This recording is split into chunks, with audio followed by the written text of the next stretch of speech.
Lyca production சுபாஷ் கரன் மற்றும் red Jain movies தயாரிப்பில் உலக நாயகன் கமல்ஹாசன் நடிப்பில் பிரம்மாண்ட இயக்குனர் சங்கர் இயக்கத்தில் உருவாகியுள்ள இந்தியன் 2 வரும் ஜூலை 12 முதல் உலகமெங்கும் உங்கள் அபிமான திரையரங்குகளில். இப்ப இடஒதுக்கீடு அரசியல்ன்றது ஒரு நீண்ட காத்திருங்க திலகபாபா, நான் வரேன். நீண்ட நெடிய அரசியல். இதுல பாமக வைக்கிற வாதம் என்பது நமக்கு டேட்டா தேவை, சாதிவாரி கணக்கெடுப்பு நடத்தக்கூடாதுன்னு எந்த நீதிமன்றமும் தடை விதிக்கல, நீங்க நடத்தலாம்.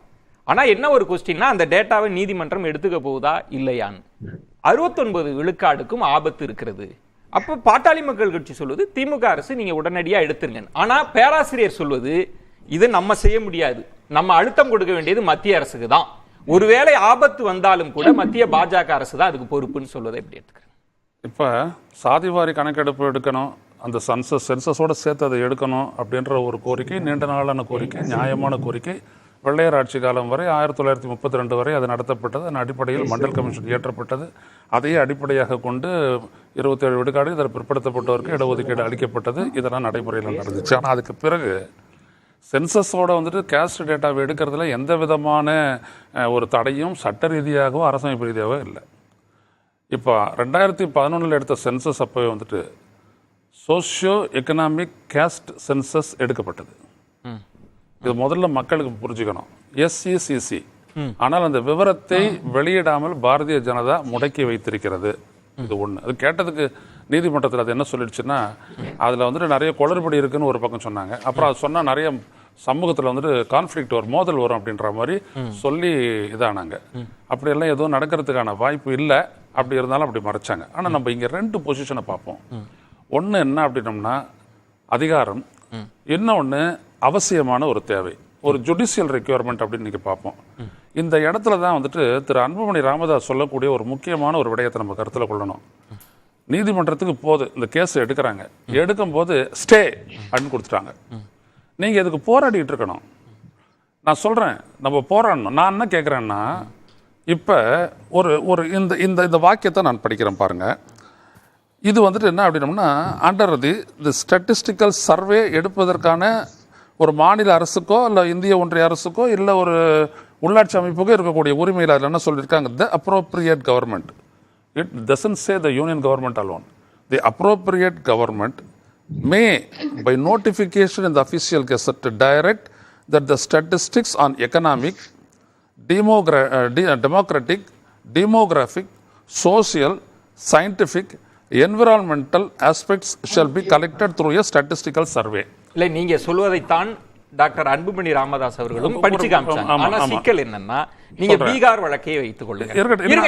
எனக்கு விளக்கம் வேணும். சாதிவாரி கணக்கெடுப்பு நடத்த பீகார் அரசுக்கு தடை இல்லை. அதன் அடிப்படையில தான் நாங்க சமூக பொருளாதார பின்னணியை எல்லாம் நாங்க கணக்கிட போறோம்னு சொன்னாங்க. இங்கிருந்து பாராட்டலாம் வந்தது. அந்த டேட்டாவை வச்சுதானே இடஒதுக்கீடு அளவு உயர்த்தினாங்க. அந்த டேட்டாவை வச்சுதானே இது சரியா இல்லன்னு அந்த இடஒதுக்கீடை ரத்து செஞ்சாங்க. தப்பு. நீங்க நீதிமன்றத்தை கொஸ்டின் பண்றீங்க. பண்ணுங்க, அதுக்கு மாற்று கருத்து இல்ல. அப்ப உண்மை எங்க இருக்கு? எப்படி சொல்ல, யார் இந்த புள்ளிவிவரத்தை எடுக்கணும்? இல்ல, ரிசர்வேஷன் தொடர்பான what was the final say of the Supreme Court of India?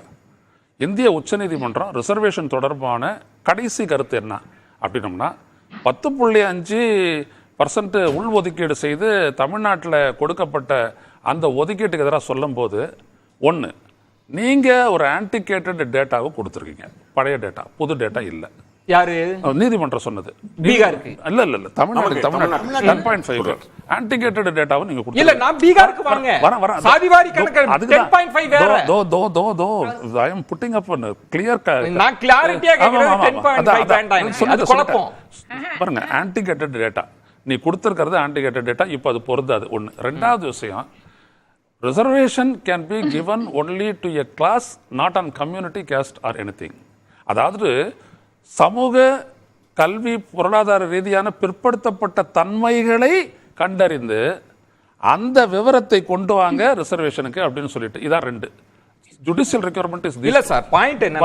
இல்ல இல்ல இல்ல, நம்ம நேரம் இல்லை, நம்ம இல்ல, நான் தெளிவா சொல்லிடுறேன். இல்ல, என்னுடைய கேள்வி மக்களுக்கு புரியறதுக்காக தான் நான் கேட்கிறேன். இப்ப கோரிக்கை என்ன? சாதிவாரி கணக்கெடுப்பு நடத்தணும், அதானே கோரிக்கை. அந்த சாதிவாரி கணக்கெடுப்பு கோரிக்கையை தானே பீகார் அரசு செய்தது, அதானே செஞ்சிச்சு. நம்ம நாட்டு நீதிமன்றத்தில் ஒரு நீதிமன்றம், நான் சொல்ல வரேன், பீகார் உயர்நீதிமன்றம் சொன்னதை நம்ம எடுத்து வாதிப்போமா? The last word of the supreme court of India. இப்போ தம்பி வந்துட்டு சட்ட ரீதியான ஒரு சட்ட பேராசிரியர், அவர்கிட்ட கேளுங்க, எதை நீங்க எடுத்து வச்சு பேசுவீங்க? உச்ச நீதிமன்றத்தில் இந்த விஷயம் வரப்போறதை தான் சொல்லி எச்சரிக்கிறாரு அன்புமணி ராமதாஸ். தமிழ்நாட்டினுடைய முதலமைச்சர் என்ன சொல்றாரு, இதை வந்துட்டு நம்ம பண்ணோம்னா கூட பீகாருக்கு ஏற்பட்ட நிலைமை ஏற்படும் இவர் சொல்றாரு. நான் என்ன சொல்ல வரேன் அப்படின்னம்னா, இந்திய உச்ச நீதிமன்றம் கொடுத்த கடைசி தீர்ப்பின்படியே there is a judicial requirement to go in for a data. How to obtain the data? வர தம்பி, ஒண்ணு மட்டும் கிளியர் பண்ணிடுறேன். அதாவது நம்ம 69 நிலைநிறுத்துகிற போது ஆண்டு 1989 ஒவ்வொரு டேட்டாவும் கமிஷன் அடிப்படையில் தான் கொடுக்கப்பட்டிருக்கிறது. எனவேதான் 91ல 92ல உச்ச நீதிமன்றம் போன போது 69 அவங்களால ஸ்ட்ரைக் டவுன் பண்ண முடியல. இப்ப இவங்க 50க்காக கேள்வி கேட்கறது வேற.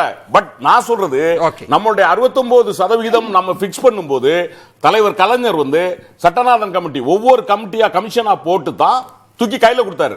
அப்ப எல்லாத்துக்கும் நமக்கு எவிடன்ஸ் இருக்கிறதுனால தான் 69% இதுவரைக்கும் ஸ்ட்ரைக் டவுன் பண்ண முடியல. அவர் சொல்ல பேராசிரியர் சொல்றதோட மேலதிக தகவல் 2011 பிற்படுத்தப்பட்டோர் ஆணையம் ஒரு அறிக்கையை சமர்ப்பிக்குது. 69க்கான டேட்டா இதுதான். நீங்க அதுல இன்னொன்று வளமான பிரிவினரை நீக்க வேண்டியது அது ஒரு கோரிக்கை, அது தேவையில்லைன்னு டேட்டா கொடுக்கப்பட்டிருக்கே, சமர்ப்பிச்சாச்சே. இப்ப இதுதான் உச்சநீதிமன்றத்தில் ரிஜெக்ட் ஆயிடுச்சு.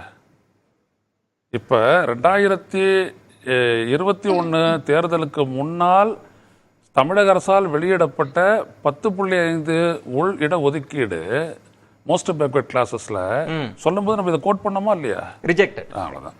அப்போ என்ன அப்படின்னம்னா, we need to have fresh data. நான் மறுபடியும் சொல்றேன், it is a judicial requirement. தமிழக ஒரே ஒரு தெளிவுபடுத்துங்க, டேட்டான்றது மாநில அரசு எடுக்கிற டேட்டாவா மத்திய அரசு எடுக்கிற data? Anything is a valid data. நான் அதனால தான் அது முதல்ல நான் படிச்சிட்டேன். எனிதிங், அதாவது நீங்க நம்ம கையிலே இருக்கு, நம்மளே எடுக்கலாம் ஐயா.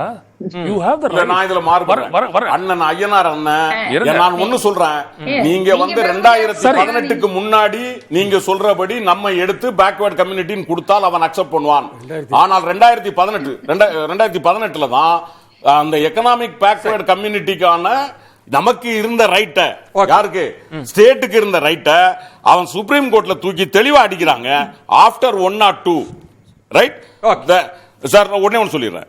தி article provides for the establishment of a commission for the socially and educationally backward classes to be known as National Commission for Backward Classes. Thus it is solely entitled to fix the backwardness of any state. So state இதெல்லாம் மட்டும் பதில் சொல்லிருக்கேன். அடுத்து பையன் அவருக்கு சொன்னதுக்கு அதான். இப்ப 2020ல ஆகஸ்ட்ல சமூக நீதி மற்றும் அதிகாரம் அளித்தல் அமைச்சகத்துக்கிட்ட இருந்து தமிழக அரசு ஒரு கடிதம் வருது. இப்ப அந்த கடிதத்தை 10.5 இடஒதுக்கீடு அப்படின்ற சொல்ற ஒரு உருவாக்கம் அரசியல் எல்லாத்துக்குமான அடிப்படை. அது என்ன சொல்லுச்சு அப்படின்னா, உங்க தமிழ்நாட்டில் இருக்கக்கூடிய இந்த சீர்மரபினர் டிஎன்டி, நாடோடிஸ், செமி நாடோடிஸ், இவங்க அந்தந்த பகுதியில் அவங்களுடைய சமூக பொருளாதார நிலைகளை கண்டறிந்து சர்வே பண்ணி கண்டறிந்து எங்களுக்கு அந்த விவரங்களை அனுப்புங்கள்னு சொல்லிட்டு சமூக நீதி கூட்டமைப்பு அமைச்சகம் சொல்லுது.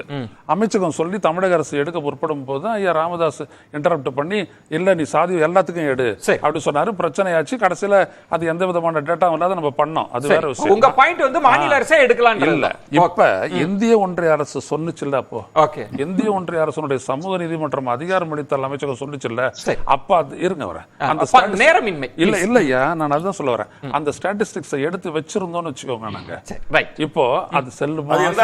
2020 லைகா புரொடக்ஷன் சுபாஷ் கரன் மற்றும் ரெட் ஜெயின் மூவிஸ் தயாரிப்பில் உலக நாயகன் கமல்ஹாசன் நடிப்பில் பிரம்மாண்ட இயக்குனர் சங்கர் இயக்கத்தில் உருவாகியுள்ள இந்தியன் 2 வரும் ஜூலை 12 முதல் உலகமெங்கும் உங்கள் அபிமான திரையரங்குகளில்.